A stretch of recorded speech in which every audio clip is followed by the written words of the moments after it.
Ross Hunt, principal of Hunt Research in Dallas. Thank you so much and welcome back to Ion Politics. Thank you, Jack. It's always a pleasure. Likewise. So, do you think President Trump's endorsement of Ken Paxton all but makes it certain that he is going to beat John Cornyn on Election Day on Tuesday? Nothing is ever certain in politics, Jack, particularly not in runoff elections. But I think there's no question that the president's somewhat surprising endorsement of Attorney General Paxton at this late hour comes just early enough to make a huge positive difference for in favor of Attorney General Paxton in the runoff. I think that, to my mind, Attorney General Paxton was already the favorite going into early voting. Just because of the traditional dynamics of the runoff electorate, skews more ideologically conservative. Um, but I wouldn't say that the president's endorsement clinches it, but I do think that it makes Paxton the strong favorite to win this election. Under what scenario do you think that Senator Cornyn can pull out a victory? And if he does, is that an upset? If he pulls out a victory, it is absolutely an upset, and it is still certainly possible. An analysis I did yesterday evening of early voting turnout in the runoff election statewide through the first 2 days of early voting, Monday and Tuesday of this week, I found that areas that had supported Senator Cornyn were turning out at or slightly above where they were in the March primary. And so if you look at the turnout patterns across the state of early voting in the runoff relative to the primary, and you look at the counties where Cornyn did well and the counties where Paxton did well, Cornyn is doing just about as he was before, as well as he was before, maybe a little bit better. He would need to see his areas of support in certain urban counties, in Travis County, possibly in South Texas, surge considerably in order for him to win Paxton and defeat Paxton. And in order to do that, to defeat Paxton, he would also have to win over a lot of Hunt voters who were coming out to vote again, having their nominee having failed in the first round. And he would have to just really make the argument to Republican voters that he's the best candidate for the office. You said before that this was a surprise.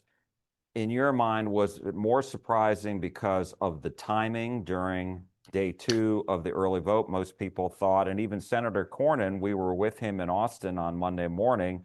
He was asked about a Trump endorsement. He thought that the ship had sailed. That's a direct quote. Or do you think that it was the president once again bucking the party, bucking Senate Republican leadership, and saying, I'm going to back a challenger instead of the incumbent? I think it's surprising in both respects. I think that everyone who thought that he might endorse assumed, and I assumed this as well, that if President Trump were to endorse, he would endorse Senator Cornyn. And he would endorse Senator Cornyn because some polling has shown that Cornyn has a stronger chance of defeating Democratic candidate James Tallarico in the fall. Now, that conventional wisdom has been questioned recently as well. There have been polls from Texas Politics Project, among others, that have come out showing that Cornyn has no significant advantage in the fall. I think those polls have to be read with a certain degree of nuance, but I do think that they may have paid into the president's decision to some extent. But I think a lot of what seems to be motivating the president is his own political and policy aims. We saw that he swept to a series of strong victories. And last Tuesday we saw Thomas Massie go down. We saw a very favorable election for him in Louisiana as well, just recently. Right now, the Republican Party is still owned completely by President Trump. And I think he feels the strength of that, and he felt the desire to announce that. And I do think it caught a lot of people by surprise, not only Senator Cornyn, but I think also Majority Leader Thune and others expressed surprise at the president's choice and didn't necessarily see the logic of it for the general election. And so let's talk about that. Do you think that if Paxton does become the nominee, that he is going to put the Senate seat at risk, as Senator Cornyn has said, and as many other Senate Republicans believe? I think that that's possible. Before we go there, I want to take just one step back, though, and I would say that even regardless of who wins the runoff election for Senate, I think that the U.S. Senate seat is in play and that the state is in play. because we just saw such a huge surge of Democratic turnout in the primary that Democratic partisans and independent voters who lean to the left are fired up. They're fired up so much that I think that there's a significant impact on the generic ballot of the state between 6 to 8 points just off of turnout alone relative to past cycles. That is enough to put the state within striking distance for either for candidate for James Talerico, regardless of who the Republican nominee is. Now, as to what effect the nominee will have on Talerico's chances, um, I incline towards the interpretation that Senator Cornyn will be the stronger candidate against James Talerico. I think that he has the ability to reach out to voters in the center and the left. I think he has the ability to unite the Republican Party. I think that a lot of the voters in the polling we see now, who Republican voters who say they would vote against Senator Cornyn for a third party candidate or would not come out to vote in the fall, I think that most of those voters probably would end up consolidating around Senator Cornyn in the fall. On the other side, I am not sure that all of Senator Cornyn's Republicans will necessarily come home to vote for Ken Paxton in the fall. You know, personally, as a Republican, if Attorney General Ken Paxton wins, I plan on voting for him in the fall. And I think that a lot of Republicans will. But I think that Cornyn has a stronger appeal to independents. And I think that will carry over down ballot to some extent. But the other big and sort of next question is, even if Republicans have an adverse environment at the top of the ticket and are in danger of losing the Senate race, what does that mean down ballot? How much independence do state Republicans and other Republicans have as you go farther down the ballot? Well, you've got the governor down ballot, you've got the lieutenant governor down ballot, you've got an open attorney general seat down ballot. What impact do you think that will have on their races? I don't think it'll have too much impact on the governor's race. I think Governor Abbott has established a tremendous brand that is, second only to the size of his war chest and has a lot of political prudence and more institutional strength than anybody in Texas state history, maybe even than any other governor simply in U.S. history. Is what the machine he's built is incredible. So I think that regardless of how well Hinojosa runs her campaign, I don't think she has a shot. I think Abbott will win. Patrick is also quite strong. He has his own operation. It's very strong. The Attorney General's race is very interesting because, of course, we have a runoff for Attorney General, which is highly contested. Mays Middleton seems likely to win that runoff on the basis of his strength and the strength of his campaigning and Paxton's endorsement of him recently. That's not certain, but you have a new candidate in the race. Both candidates have striven to cast themselves as far to the right as they can be in this runoff, so that will expose them somewhat. But I think they're both very strong campaigners. I think that again, Middleton will probably win, but whether Middleton or Roy wins, I think that they'll campaign well enough down ballot to be pretty secure against the Democratic nominee. I think where the rubber really meets the road is at the district level.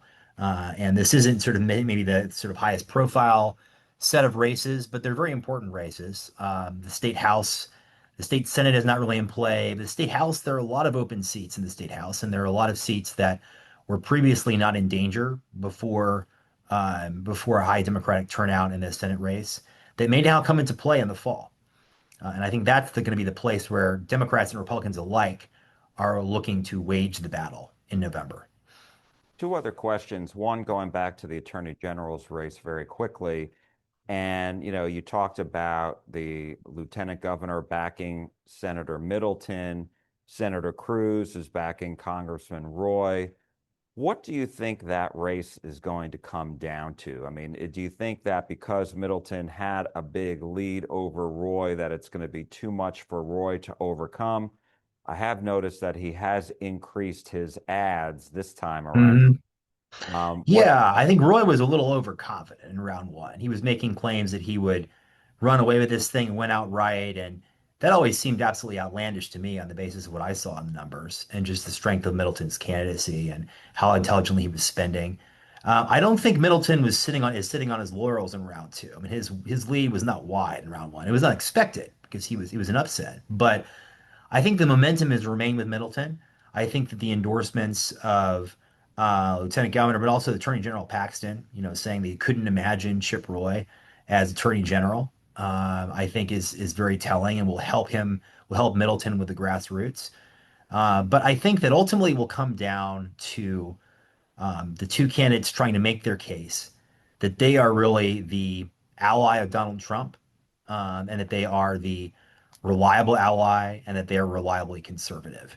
And I think that Middleton so far has done the better case making that argument. I think Roy has done a lot of work, and some of it very diligent, solid work, to try to both paper over, but also to legitimately make up for the split that he had with Trump early on, because he did have a fairly serious split and fight with Trump early on in his position at the Freedom Caucus. There's just no denying that. Um, and I think that that's the reality of that early break with Trump, combined with a sort of irascible or somewhat difficult personality, as many as have expressed it, ranging from the attorney general to lots of private individuals and activists. It gives Middleton an advantage in casting himself as the true conservative in the race. And then my last question to you is going back to the Senate contest between Paxton and Cornyn. I mean, Cornyn has certainly blasted Paxton, called him a flawed candidate, talked about, the ethical marital problems that he's had. Former Governor Perry, who has endorsed Senator Cornyn, has come out and said that Paxton actually belongs in an actual swamp, not in the DC swamp. And when you hear language like that, how difficult is that to overcome for Paxton, where Republicans were calling him all these names? How do you just simply, wash that away when now Well, Tallarico is going to come at him he's about it? in. It's a question, but I mean, he's in company. I guess he's in company. Depends on what you think of the president. You think he's in good company, but he's in President Trump's company here. I mean, all kinds of horrible, nasty terms have been hurled at the president, and terrible things were said about him by his Republican and Democratic opponents. And it didn't seem to bother a lot of voters. I think that the voters have extreme, for better or worse, have extremely thick skin and kind of are dull of hearing when it comes to nasty words these days. And I think that really the problem is going to be, whether there are Republicans or independents who are just, and especially independents who are just dead set a vote against Ken Paxton in the fall. Right now, as far as I can tell, the Republican primary voting base is fairly solid for Republicans this fall. We didn't see a lot of Republicans crossing over into the Democratic primary in March. In polling, you see a lot of leaning independents who are very much undecided about who they're voting for. And that's what's driving a lot of the low ballot numbers for Republicans statewide, is Republican leaning independents just saying, oh, I don't know. I think a lot of them come home, but I think that's a question mark. The Republican base is more solid.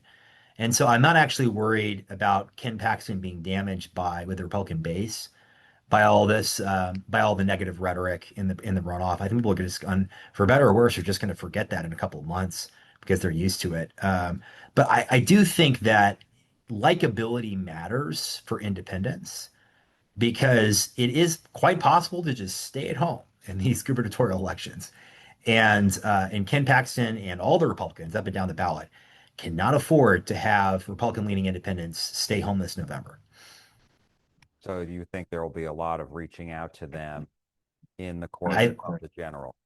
I think that there'll be a massive, and there's already a massive effort underway to reach out to conservative leaning independents to lock them down, make sure they're voting, they have good reasons to vote for Republican candidates up and down the ballot, and to make sure they turn out to vote. I think it is going to be an election which the Republican base will turn out all right, needs a little bit of help, but Republicans are going to do a massive amount of outreach to independents who voted for them in the past, to make sure they carry the ball all the way across the line, in statewide, but also especially in a lot of our targeted state house districts. All right, we will leave it there. Ross Hunt, principal of Hunt Research in Dallas. Thank you so much. Thank you, Jack.